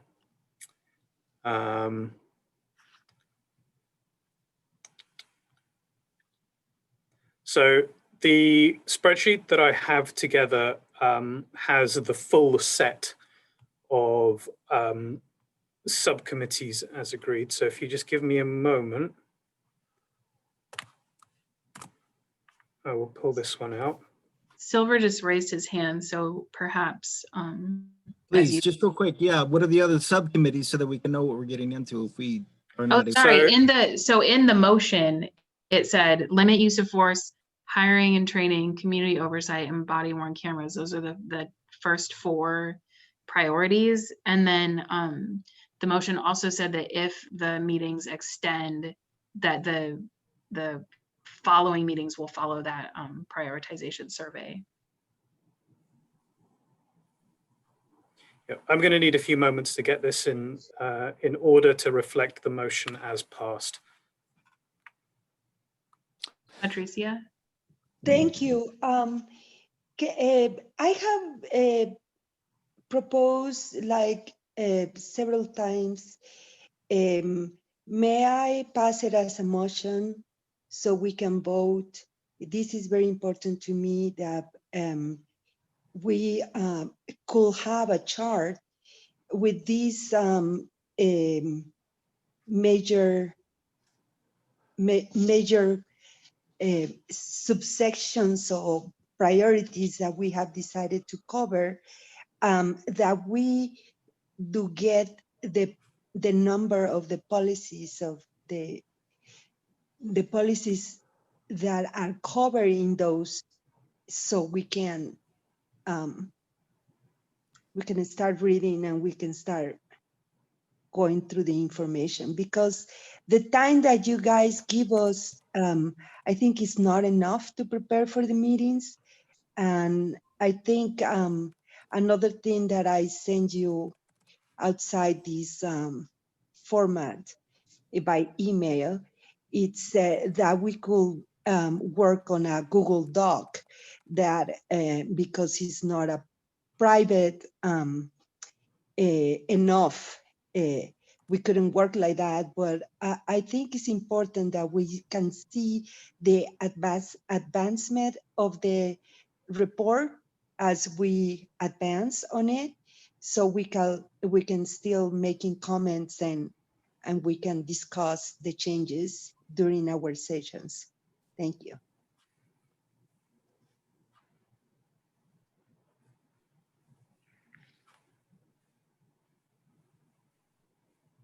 Patricia, I'm going to jump in here and say that's an important issue. Thank you. But the discussion right now has to do with populating the subcommittees. Yes, we will not forget your point. I'm writing it down in pen right now. Guadalupe. So are you asking us to choose right now what subcommittee we're going to be on already? The question that is on the table is for folks who would like to serve on the Community Oversight Subcommittee, because the schedule that was put in front of the group is that committee will make its recommendations at the next meeting, which is November 10th. And so that meeting has to happen really quick. And then if we have time tonight, we can put the other ones together, or you'll get a Survey Monkey that lets you prioritize which ones, if any, you'd like to participate in, and then we'll just present that to the group at the next meeting for So right now it's just the Oversight Committee? Yeah. Yeah, and just for me personally, I would prefer the survey thing you're talking about, just for a chance to think about it. Thank you. Thanks. Yeah, and I'm having some technical issues with changing the document, the spreadsheet that I put together to reflect the motion as passed.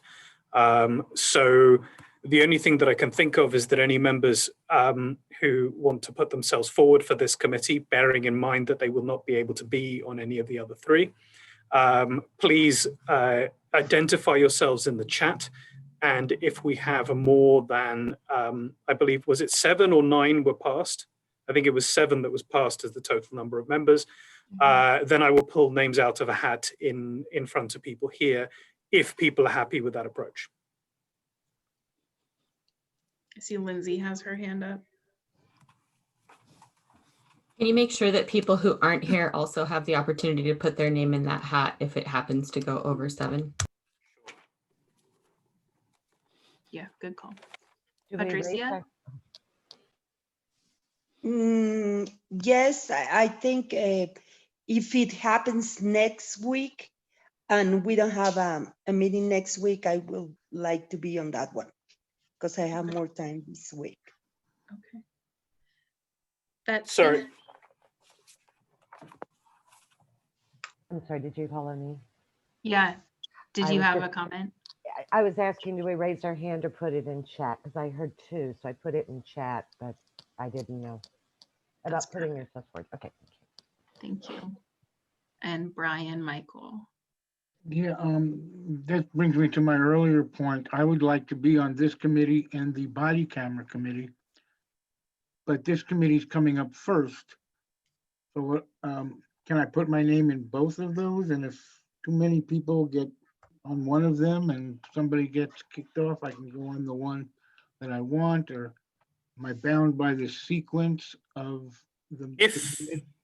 If members are so minded, it may be that that this is going to prove too much of a logistical challenge to complete in the very short time that we have.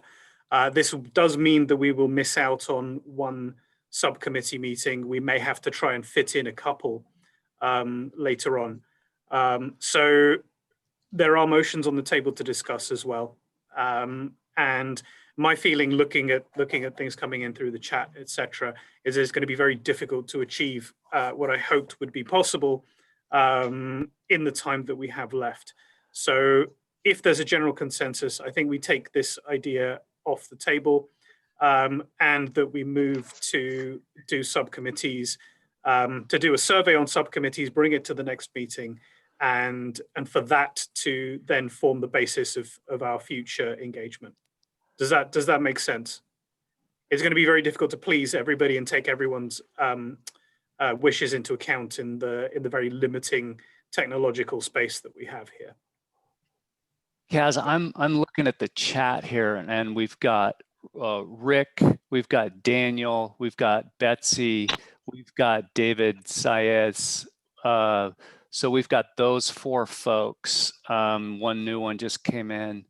Okay, that's a yes. Thank you, Patricia also. And Patricia. So we have 5 folks. Brian, Michael, that would be 6. So I'm wondering if we can't go ahead and populate that that community oversight subcommittee. Okay. I see. Josh Purvis has his hand up. I just want to make sure. No, I'm not. I don't want to be on this subcommittee. All I was going to say is if we postpone populating the subcommittee on civilian oversight, we delay that process to the next meeting and also move forward Brian's motion to have a complainant speak at the next ad hoc committee meeting to buy us time to do the process of assigning people to the subcommittee. Okay, thanks, Joshua. I will say that if we are moving forward, then somebody will need to confirm the names that I have and then move those as a subcommittee before we move on to the motion. Let me so the name. Oh, sorry, Kaz. Yeah, the names that I have are Rick, Daniel, Betsy, David, Patricia, and Brian. Yeah, that's right. That's what I have. Okay, so somebody would need to move that we populate the community oversight subcommittee with those folks, and somebody would need to second. I move to populate a committee with those people in the list. And this is Marvin Revolve. I second.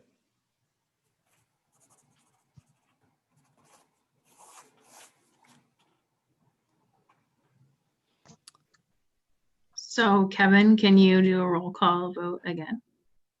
I can. I just want to make sure there's no discussion on that. I have a discussion item. Am I right that there is still 1 seat open on there? There is still 1 seat open on there. Can we make that available to people who were not at this meeting tonight if someone wants to do that? Second that.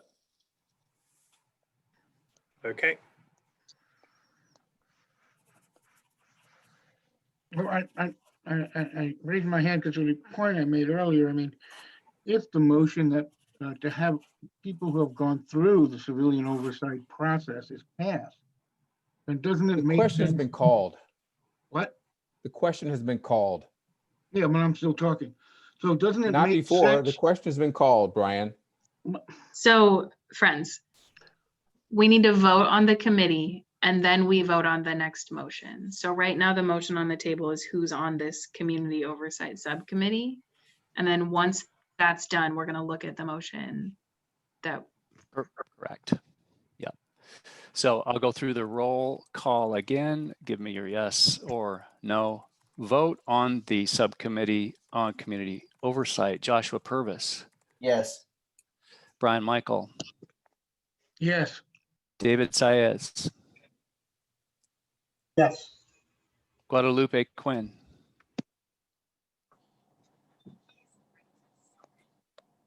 Guadalupe. I'm sorry, are we talking about the committee that's just been formed? Yes. Yes. Thank you. Patricia? Will you please repeat the question? What are we voting now? We're voting on approving the subcommittee on community oversight with the Okay, members that yes. we discussed. Thank you. Yes. Betsy Davis? Yes, yes. Marty Wilder? Yes. Ems Avalos? Yes. Rick Hamilton? Sorry, Rick, I missed that. Okay, yes. Quentin Reynolds? Yes. Midas Well? Yes. Jason Mock? Yes. Jolie Boa? Yes. Daniel Borson? Yes. Erica Lacongo? Yes. Sandra Shotridge? Yes. Thank you. Silverio Mogart? No. Macy Davis? Yes. Lindsay Foltz? Yes. Rick Rosetta? Yes. Ib Hamidi? Yes. Leticia Serna? Yes. Marvin Revol? Yes. Leah Edelman? Yes. Justin Meyers? Yes. Abdul Rahman Isa?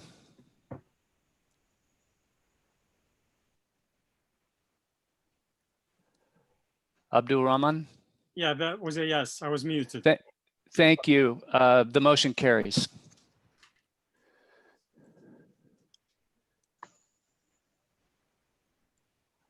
All right, thank you. We have 8 minutes left, friends. I'm seeing 2 things that I really am wondering if we can get through, but we're gonna do our best. So we approved this subcommittee, and one of the things that I have in my notes is that we're supposed to look at the scope of work and deliverables, and I feel like that is important for the group that will be meeting next week. What are Kevin is nodding his head yes. I think that's an important point, yes. And I'm also looking in the panelists, and we've got a hand raised from Councillor Evans. Yeah, just one point of order. Have you discussed the stipends for the committee members yet? We have, Councillor, in the context of the large ad hoc committee meetings. Okay, so people are aware of what they're getting and per meeting and all of that. So my understanding is that there are at least some folks who are not, they're aware that there's a stipend, but that's as far as the awareness goes. So as far as like, how are they gonna get it? When are they gonna get it? They don't have that information. Well, I strongly suggest that we get that information out to the committee. Well, I just learned about it this evening, so I agree. Thank you. Thank you.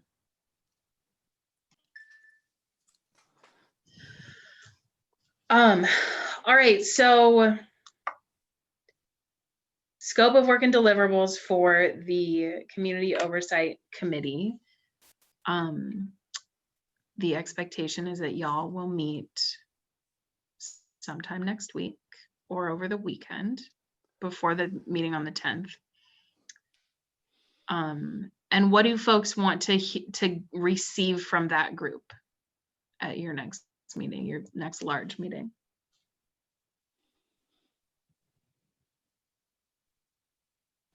Motions that are spelled out clearly.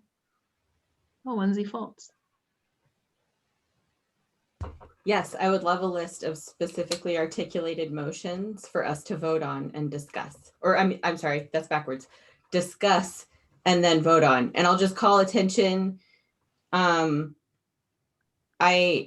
the packet, I think that Kevin sent out, I put some specific kind of articulations of specific policy changes for oversight that would apply to Eugene. I in no way think that those are the only ways to go, but there's something to start from and to potentially discuss further. So in case you're curious, you can refer to that. I did notice that I didn't send it as a PDF, and so the formatting is a little funny. So I'll resend it again as a PDF so it looks nicer, so you can look at it and see what we have in the city of Eugene, what the potential decision path would be, like which body would need to vote on it, and then yeah, those kinds of details that might be helpful for research. Thank you. Josua Purvis. Yeah, I think to piggyback on what Lindsay said, I think what would be helpful is if the subcommittee submitted to the group any series of motions that they would like the committee to consider, and then to work with facilitators to set up an agenda, which would basically facilitate an argument in favor of those motions, and then at the end of the program to begin deliberation on those motions, so that one, we're aware of sort of what the parameters of this conversation are, and then two, we have a process during the meeting to weigh the arguments around the motions to be considered. Thank you. Thank you.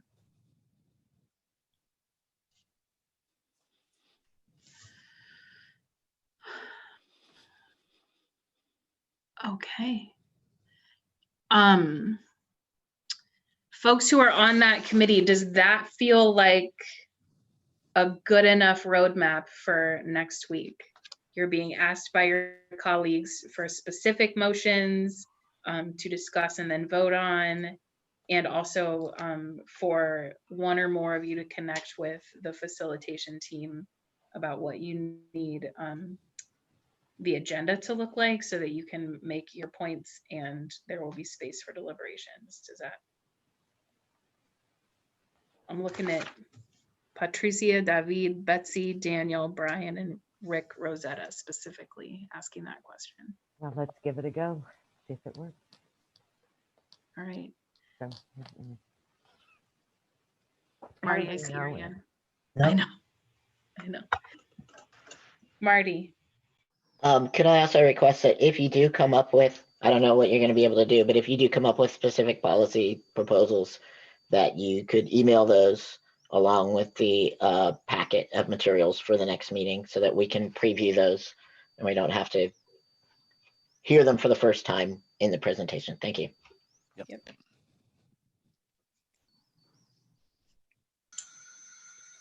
Okay. Rick Rosetta. Yeah, did I understand that Kaz was going to be facilitating these meetings, the subcommittee meetings? Yeah. Perhaps we should do something through him to get something scheduled, first of all. And yep. I'm going to send out a doodle poll first thing tomorrow, along with some of the information that that Lindsay has circulated, which I believe would be very pertinent, and a slimmed down version of the database that I've already shared, which should be mostly populated with the, and I will need to check because EPD have been working on this independently, will be mostly populated, letting us know which policies EPD has already implemented or the city has already implemented, which I think will give us an excellent starting point so we can just, the committee members can dive straight into the work without needing to worry about any of the logistical or you know, issues like, or you know, extraneous policy issues, I should say. Good, thank you. David Sayas. Yeah, I think you answered the Kaz. So some people are visual learners, so I'm just wondering if you're going to have that represented, like the two policies from the 21st century report, and then you know, what's the other one? Zero, I can't remember now. And then what we have as EPD policy, if it's been implemented. I guess the big thing will be like, how are they evaluating? How they know it's working and so forth. But that's what we'll have to discuss. So. But I'm guessing that's what you mean by the database, is that you'll have that kind of. Yeah, so I have those in an Excel spreadsheet, which was shared with members. But if there are any other ways that you'd like that data presented, time allowing, I'd be very happy to have a discussion with you tomorrow to help make sure that people have access to data in ways that suit them best. All right. I look forward to seeing the report from that committee. So we did not get to agenda item number 6, which was the follow-up on the community oversight presentation. And I apologize. This is a really giant group and it's not the easiest to facilitate. The good news is that your community oversight committee is meeting next week, and that the following week we will all be back together talking about the motions that Lindsay brought forward, as well as any other motions. I believe there may be one motion that I might need to ask y'all to hang out for, and I don't have them in front of me, but the motion about hearing from community. Yeah, Mo. So there was a little bit of chat conversation going on, and Kaz responded to everyone on the panel saying that there will be an opportunity for members to hear from both the subcommittee and the speakers if the motion passes before discussing the recommendations in the subcommittee report. So I think the way this is going to be timed out is going to allow the motion to be put on the table on November 10th, and it would make sense timing wise. Sorry if I wasn't clear, that wasn't quite what I meant. What I meant was that if we discuss the motion tonight, then it will be possible to have both the subcommittee, because Brian's concern was the subcommittee wouldn't be able to hear the testimony. Right. And whilst that's true in their subcommittee sense, they will be able to, if we have that discussion right now, or if the subcommittee is minded to ask for those people to come forward as well. That both of those things could be heard at the last meeting. And that was a specific answer to his query there. But if we are now over time, so if members want to extend the meeting long enough to consider those two small motions that were on the table, that is an option. Otherwise, somebody would have to give a motion to adjourn. A motion to adjourn, Josh Purvis. Second. Thank you. Third. Here goes the roll call. Joshua Purvis. Yes. Brian Michael. No. David Saez. Yes. Guadalupe Quinn. Yeah. Patricia Toledo.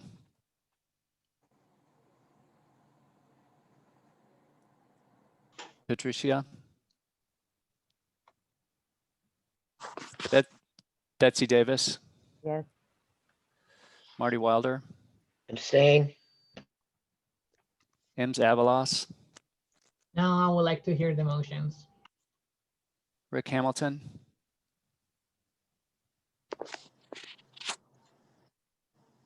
Rick Hamilton. Abstain. Quentin Reynolds. Yes. Midas Well. Yes. Jason Mock. Yes. Jolie Boa. Yes. Joel? Yes. Yes. Thank you. Daniel Borson. No. Daniel? No. Erica Lacongo. Just to be sure, can you please restate? Of course, yeah. So a yes vote means that you are voting to adjourn the meeting, and a no vote is to not adjourn the meeting. Okay, I'm going to need a little time because there is a clarification I need for myself. I am not sure if I am understanding correctly the word adjourn. Okay, sure. So if you vote yes, that means you want the meeting to end. And if you vote no, you want the meeting not to end, and so we would entertain another motion. Okay, I will vote yes. Thank you. Sandra Shotridge.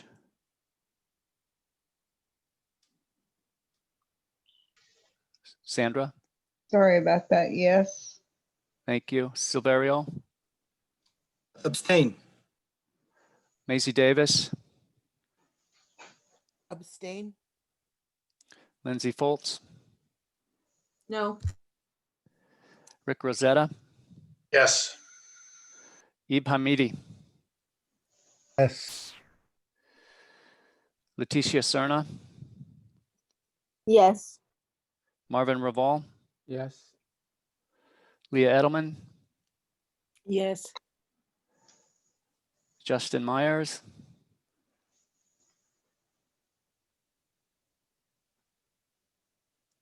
Justin, Abdul Rahman Isa, Yes.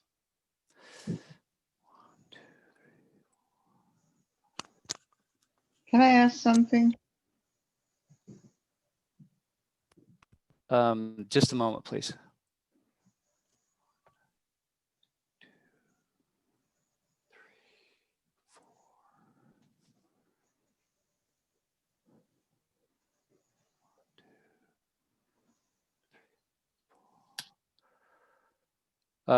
We have 16 yes, 4 no's, and 4 abstain. So the motion carries. The meeting is adjourned. I'm happy to stick around and answer that question, whoever that asked, who asked that.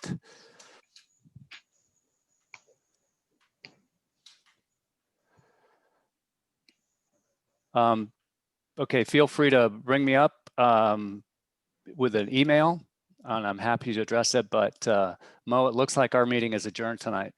All right, thanks, friends. Appreciate it, you. everybody. Thank you all. Have a good night, y'all. Bye all. You. Thank you. Thank you. Thank you, Erica.